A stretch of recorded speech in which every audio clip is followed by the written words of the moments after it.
Hey, my name is Jared, and we want to say thank you for joining us at High Street. Our mission is to love God, serve people, and reach the world. We hope you enjoy today's content. Anybody here ever see the movie Jungle Book? There's a few of you. Okay. Jungle Book, I'm going to assume that it's written by the same guy that wrote the book, Jungle Book, Rudyard Kipling in 1865 to 1936. I mean, he was a prolific author. He wrote poetry. He wrote the book Captain Courageous, How the Leopard Got Its Spots, and the Jungle Books. And he became a very famous writer. Also, he became a very wealthy man because of his writing. One day, a reporter went to interview him, and he pulled out a $100 bill, and he says, we've actually done the math, and right now, you are worth $100 for every published word. So I want to give you this $100, and I want to ask you for one of those $100 words. Mr. Kipling took the $100 bill, looked at it, and folded it up and stuck it in his pocket. And he said, "Thanks." That's a $100 word. One of the things I love most, whenever we go out to eat, my James he's always regular. As we're walking out of the restaurant or getting in the car, he'll says, "Dad, nice dinner, thanks."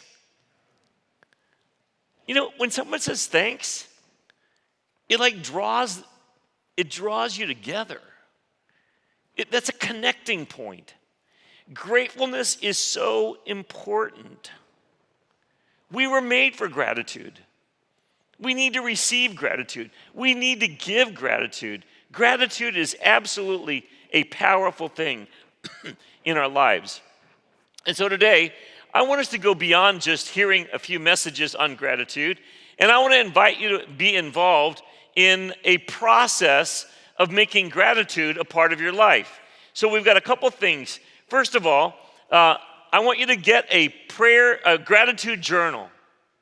And what we ask you to do is every day for the next 30 days, write the date and then list a few things you're grateful for. But I'm going to encourage you to word them in a prayer. It's one thing to feel grateful. It's another thing to express gratitude.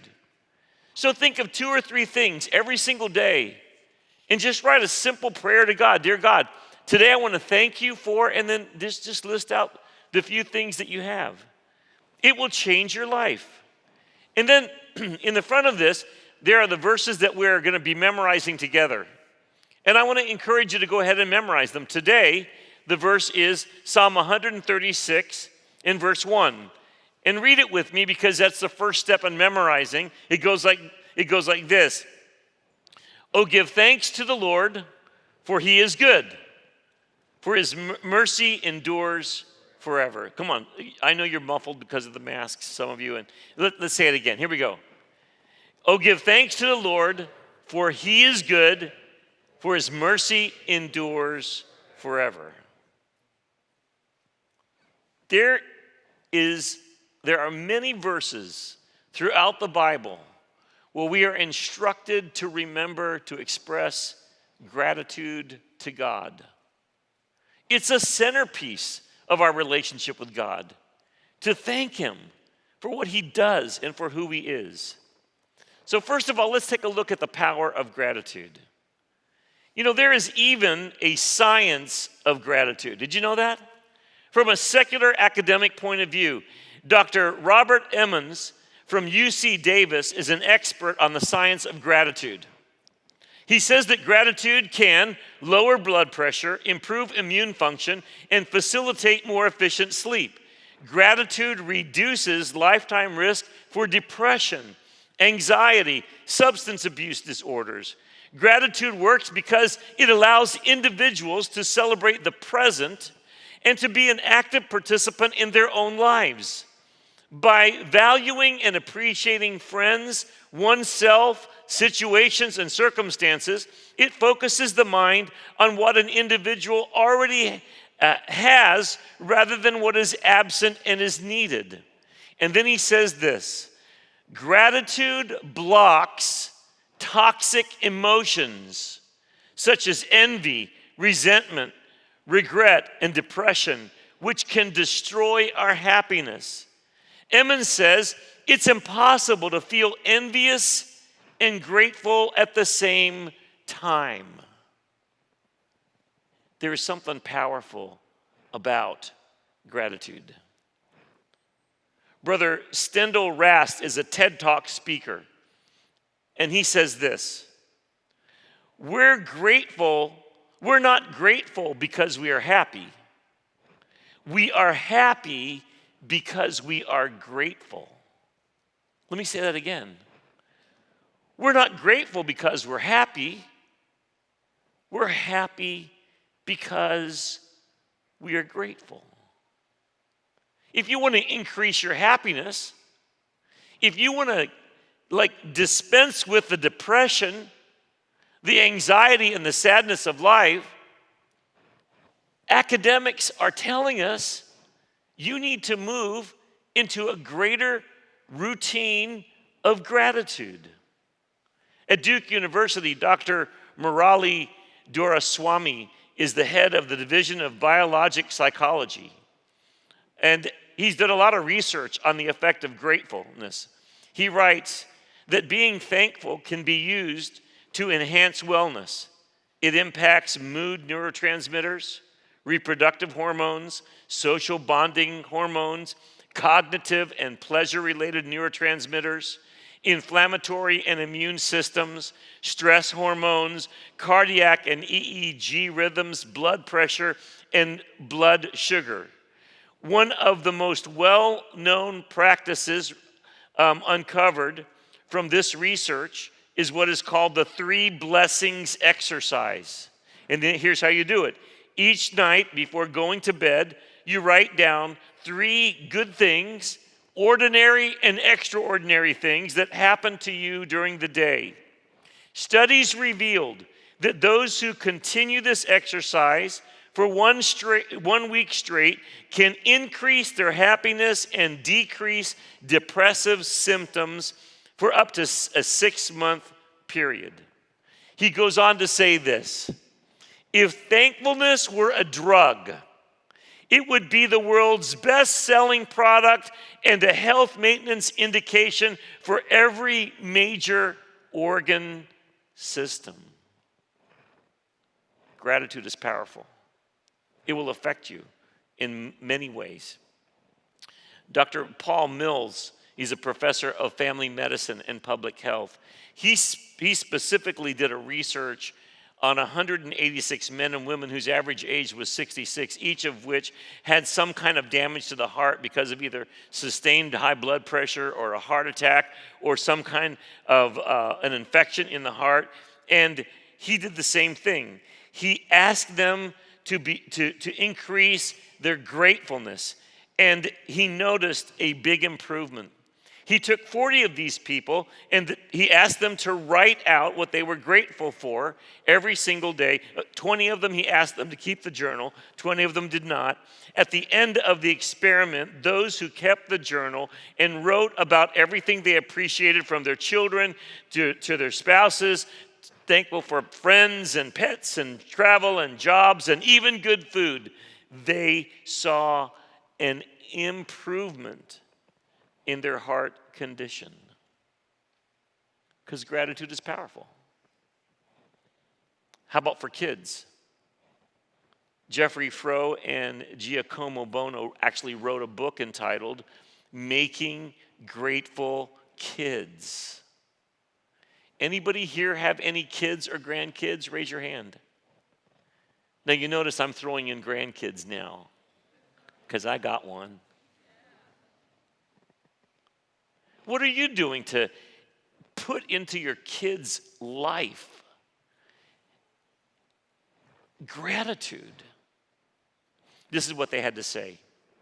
We found that grateful young adolescents between the ages of 11 and 13, compared to their less grateful counterparts, are happier, are more optimistic, have better social support from friends and family, are more satisfied with their school, family, community, and friends, and themselves, and give more emotional support to others. They're also physically happier and report fewer physical symptoms such as headaches, stomach aches, and runny noses. Now, maybe you're here today and you're between the ages of 11 and 13. Can I tell you something? If you were to take this great gratitude journal and for the next 30 days, write out 3 things that you are grateful for and word them in a prayer to God every day for 30 days, you are going to be creating a habit of gratitude. And I'm going to tell you something, it's going to make you happier. It's going to give you more hope. Teaching kids to be grateful is such an important thing. You know, I know in our home, Cindy and I always taught our kids to say please and thank you. Now, why did we do that? Because we're such brilliant parents. No, actually not. It's because growing up in our homes, we always said please and thank you. We didn't just say please and thank you to the visitors. My parents made sure that we said please and thank you to other members of the family. We didn't take each other for granted. In fact, in my home, when we sat around the table for dinner, we were not allowed to just get up and leave when we were done. Oh, no. We had to, at the end of the meal, actually say to our mom, "Mom, thank you for the meal. I really liked the hamburger," or "it was really good," or something. We were taught to express our gratefulness. And then we would look at our dad and we would say, "May I be excused now, please?" And my father would then say, "Yes, you may," which was a signal that we could leave. Now, there were times when, the meal was not my favorite, right? So I didn't want to linger at the table, and I certainly didn't want any seconds, but I would thank my mom for the meal. I mean, it might have been out of obligation. It might have been sort of my exit plan, but nevertheless, it ingrained in us that those simple things of expressing gratitude are so important. When was the last time you thanked your mom or your wife for doing laundry? When was the last time you thanked them for the ordinary things? Sometimes in our families, we forget to do these basic things. And it steals so much from us. Every birthday party, my parents always forced us to unwrap the present, identify who it was from, and specifically stop and go and thank that person for that present. We weren't allowed to start playing with that toy immediately. We needed to go and express thankfulness. Now, sometimes when it was socks, we might not have been exceedingly grateful. And when it was socks and underwear, we were not exceedingly grateful and maybe a little embarrassed. But everybody needs socks and underwear. Expressing our thanks is so important. Teaching children to be thankful. You know what it does? It counters the strong trend in our culture to be narcissistic and entitled. When we don't teach children to be grateful, they become entitled. And entitled little kids are the ones who unwrap the present and that's not what they wanted and they throw it down and they're mad. Wait a second, what in the world happened there? But you know what? Children who are taught to express gratitude are happier, not entitled. Number one, there is a power in gratitude. Number two, there is a power in thanking God. There's a power in thanking God. I think one of the greatest and easiest ways and natural ways to develop a personal walk with God, a personal relationship with God, is to be thankful to God for everything He does for you. 2 years or more ago, I went I went into the hospital and had open heart surgery. It was the scariest moment, one of the scariest moments of my life. However, there was a wonderful peace because I remember praying as they were going to take me in. I mean, if you don't want to Google what they do to you when you have open heart surgery because you don't want to have to be that scared, okay? And I remember I said to God, I don't know if I'm going to wake up here or over there with you. Either way, I'm okay. But I pray that you'd let me stay here and be with my family longer. And then I do remember that moment as I was coming out of the anesthesia. I was in ICU, and the first thing I heard was when a guy tapped me on my shoulder, and then he says to me, all right, now, Eddie, I want you to give me a cough because I'm going to pull this tube out. I don't even want to think about what tube. I know it was down my throat. I get it. I know what was going on. But the thought that came to my head, the first thought was, God, thank you. I'm still alive. That changed my life. I often wake up in the morning, and the first thing I say is, God, thank you. I'm still alive. Thank you. I'm well enough to get up, walk around, and thanks for another day. To thank God as a routine of our lives, sincerely, honestly, it makes me love him more. It makes me feel his presence more powerfully. Jesus, in Luke 17:11-19, is traveling, and he's traveling to Jerusalem, and he goes through an area of the country called Samaria, and he meets 10 men who have leprosy. Here's how this goes. Now it happened as he went to Jerusalem that he passed through the midst of Samaria and Galilee. Now, first of all, the Jews didn't like to go through Samaria. They hated the Samaritans. The history was violent and ugly, and there was a lot of animosity. And so Jesus loved to go through Samaria because he was constantly breaking down barriers. So he's going through Samaria, and he comes to a certain village. There met him 10 men who were lepers, who stood afar off. Okay, so leprosy.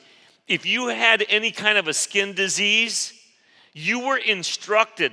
I mean, there are instructions that you must not wear good clothes. You should shave your head, keep your hair disheveled, and you can no longer live with your family.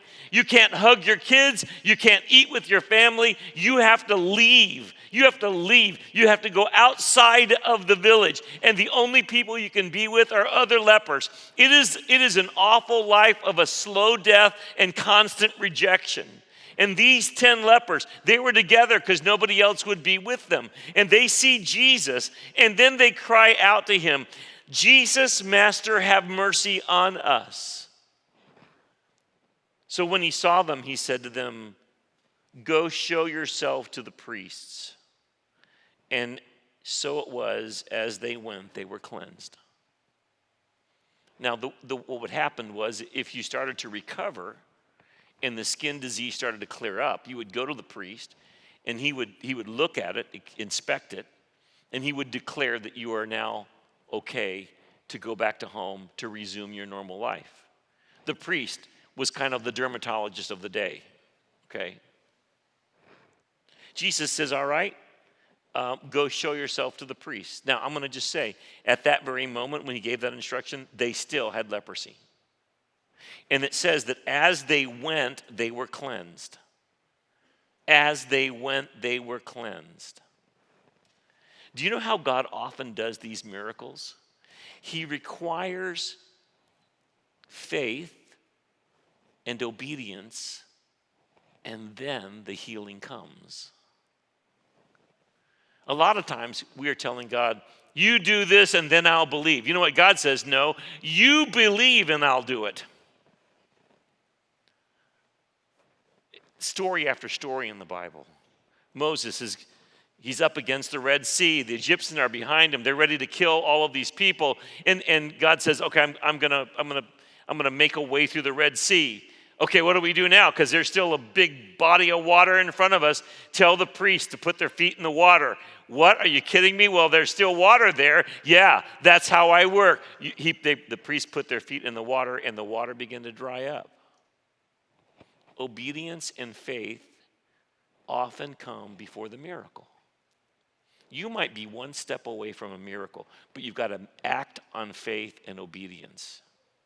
One of my favorite stories is the story of the prophet Elijah. There's a famine in the land, and so he's out and about, and he goes to this widow who has one son, and he goes to her and he says, hey, listen, can you give me something to eat? And she says, can you imagine what was going through her mind? Hey, prophet, it's a famine. No, she says, I only have a little bit of flour and a little bit of oil.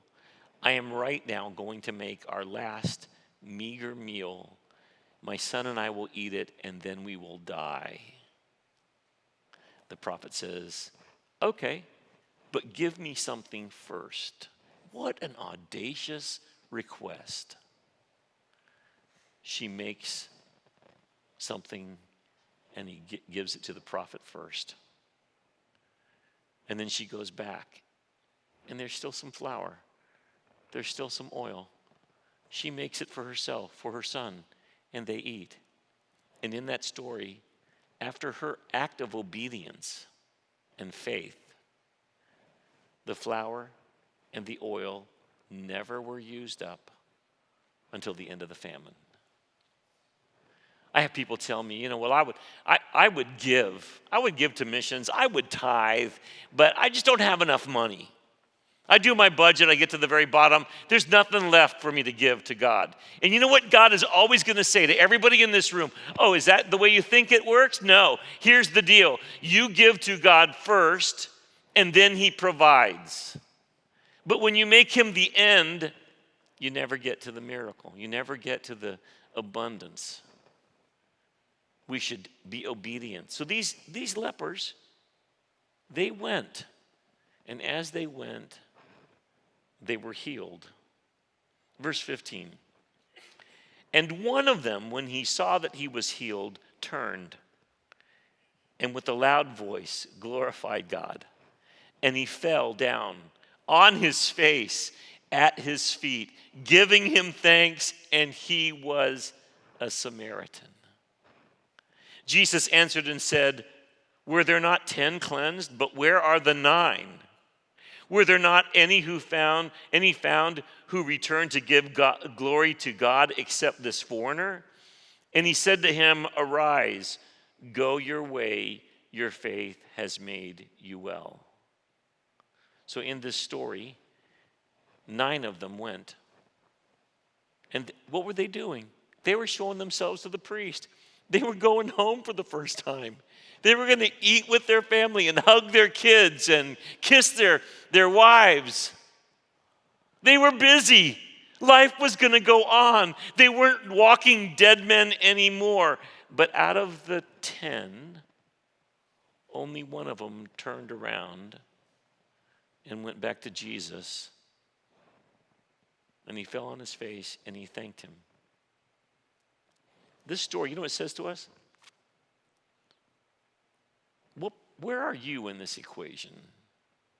Are you part of the 90% that forgot to say thank you? Or are you part of the 10% that makes it a practice and a priority to thank him? God notices those who thank him. God also notices those who don't. Are we all about getting good gifts from God, but not really wanting God? When my eldest daughter, Tiffany, was just a little tiny girl, just learning how to go buy candy at the corner store, she was getting the idea of money. She came up to me one day with her cute little ponytail and her big smile. She put her finger in my pocket and she says, Dad, she looked up at me, I love your money.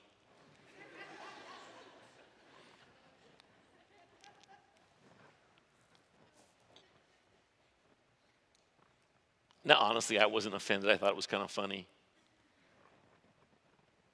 because I knew she loved me, but she was sure getting it. How often do we go to God and say, God, I love what you give me. I need you to give me some more stuff. But you walk away and the focus is always on the gift and not the giver. And I think what God is saying to us, he says, listen, I bless the just and the unjust. I made you to need things. But one reason I made you to need things is so that I could meet your needs. I'm hoping you won't just notice the food I gave you. I'm hoping you will notice me. Because I love you. I want to walk with you. I want to know you. I want you to be able to trust me. So much of the time, people, their primary emotional response to God is anger when God doesn't do what they want him to do. They may have had the job for 10 years and then all of a sudden they lose that job. And that's the first time they ever talk to God about the job. And the prayer is like, God, why did you do this to me? And for all of those 10 years, day after day after day after day, there wasn't just a whole lot of, God, thanks for the job. Thank you for providing for me. Thank you for being a God who provides and who promises that when I pray, give us this day our daily bread, you will. Sometimes in relationships, people get angry at God because someone passes away or someone leaves. And they're mad at God. The emotional focus is that they're angry at God for what happened, and yet for all of the years that they had them, there were seldom words of, God, thank you. You know, Cindy lost her daddy when she was 19 or 20. And I love what she said to me one day. She says, I'm sad that I lost my dad, but I'm also glad that I got to have such a great dad for 20 years. A lot of people don't have great dads, and I had one, and I had him for 20 years. Do you see how that gratitude flips the emotional equation of our life? Do you see how all of a sudden, instead of anger, we humble ourselves with gratitude and we give thanks for the gift and we thank the giver for his goodness? Give thanks to the Lord, for he is good. In this particular story, Jesus says to this one guy that comes back, he says, okay, arise, go your way. Your faith has made you well. If you look at the Greek words that are used there that has made you well or has healed you, it's the word sozo, which is the word for salvation.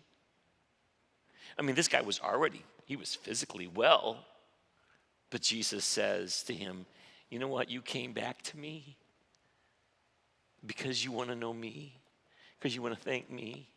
I want to tell you something. And now, you are saved. Because if you have a relationship with Jesus, that's where true salvation is found. For God so loved the world that he gave his only begotten Son, that whosoever believes in him should not perish but have everlasting life. This life is temporal. All the stuff you have is going to go away. Do you even remember what you got for Christmas last year? But you know what you can't always remember? Somebody gave you that gift. Yesterday, or this Friday, I did a funeral for a wonderful man in our church, Fred Moody. Don't have time to talk about him, but within what I heard from the family was that he came from a very poor family. And one Christmas, his dad did not have any money to buy presents. So what his dad did is he went and sold the hubcaps off of his truck. And he bought them something. You know what? They don't remember what the gifts were, but they do remember what the giver did. And that was a treasure. So what would happen if for the next 30 days, you and I decided to cultivate gratitude and write? You know, thinking it's one thing, expressing it is another thing for 30 days. And here's my challenge. Start by thanking God for who he is. He gives you stuff. So who is God? He's my provider. He protects you. Wow, he's my defender and my shield. Thank you, God, for that. So I want to encourage you. Thank God for who he is. Now, because I know what's going on, I get to the Sunday and I already have my journal filled out for today. Because I don't want to ask you to do what I haven't done, so I've already done mine for November 1. And because we're memorizing Psalm 136, it goes like this: give thanks to the Lord, for he is good. His mercy endures forever. He is good. I wrote it out. You know the word there, faithful? Mercy means faithful. It comes from the Hebrew word hesed. It means goodness, kindness, and faithfulness. It's like a big word. That's who God is. So I wrote, God, I give you thanks today because you are good. Thank you that you are good, kind, and faithful. You, O God, are worthy of our praise and adoration. Thank you for being righteous. You know, God is not corrupt. Isn't that so awesome? He is eternal and all-powerful, and he is good. You know, here's the truth. I don't want to be God. I'm not always good. And I don't want you to be God either, because I don't think you're always good. Because I've got a book that tells me there is none righteous, no, not one. But he is all-powerful. There's never going to be a time when he is not good. He's good. I thanked him for being holy and unchanging, dependable, merciful, unwavering in what is right and holy. I thanked him because his word is dependable. And I wrote down Psalm 19, 7-11. You can look it up. Your law is perfect, converting the soul. Your testimonies are true and righteous altogether, more to be desired than gold, yea, than much fine gold, sweeter also than the honey and the honeycomb. I thank God for seeing and knowing me. Psalm 139. Do you ever feel like you're invisible to the world, that nobody really sees you or cares about you? Do you ever feel like nobody really understands you? Do you know that God understands you? He knows how many hairs are on your head.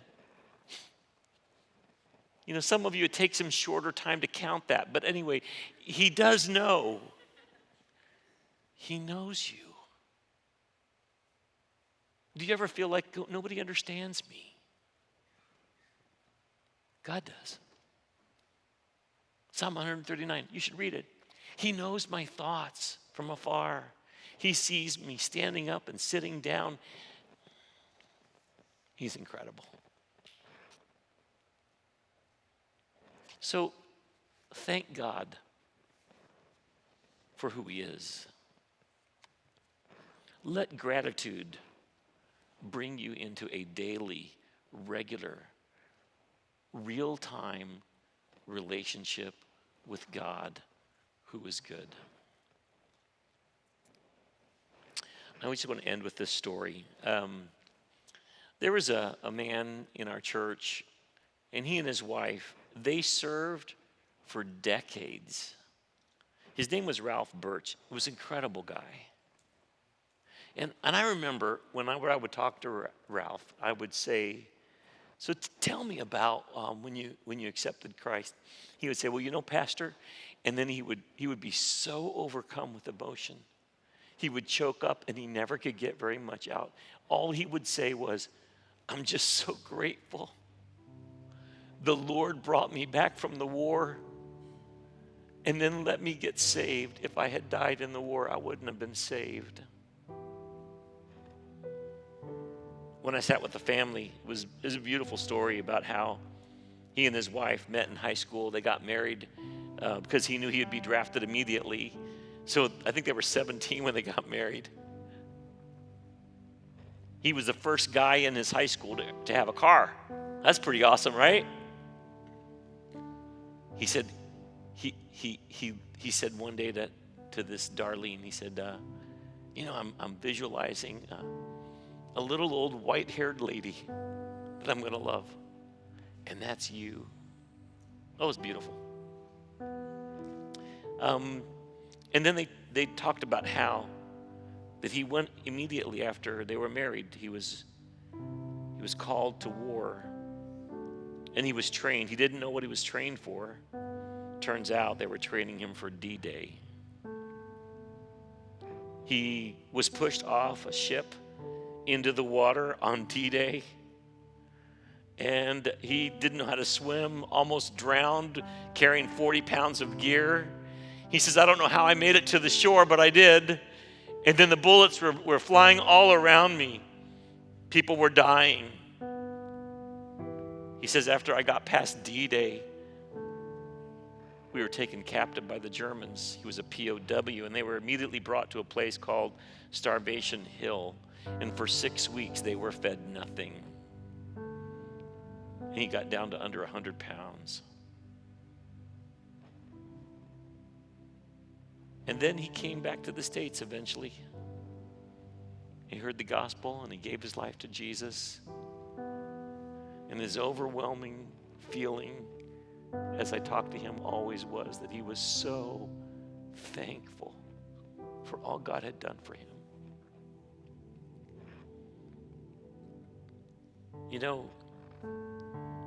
Gratitude is a key to developing a walk with God.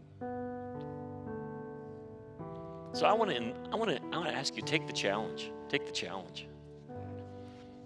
And then as we close today, maybe you're here or watching online, you've never given your life to Jesus, you've never asked him to save you.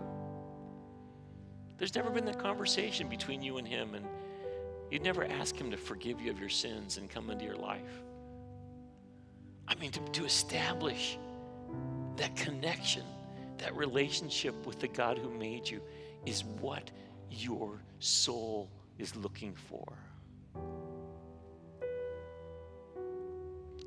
If you would bow your heads and close your eyes, and if you're here today and you would like to invite Jesus into your life, I want to lead you in a prayer. Just pray with me. God, I know you created me, and I need my sins forgiven, and I want to be in a relationship with you. And so right now, I would like to receive Jesus as my Savior. I invite you into my life. I want to walk with you and get to know you. Thank you for all you have done. Save me today, I pray. Maybe you're here today and there's something in your life right now. You should just practice gratitude right now and say, God, I just want to thank you for, you fill in the blank.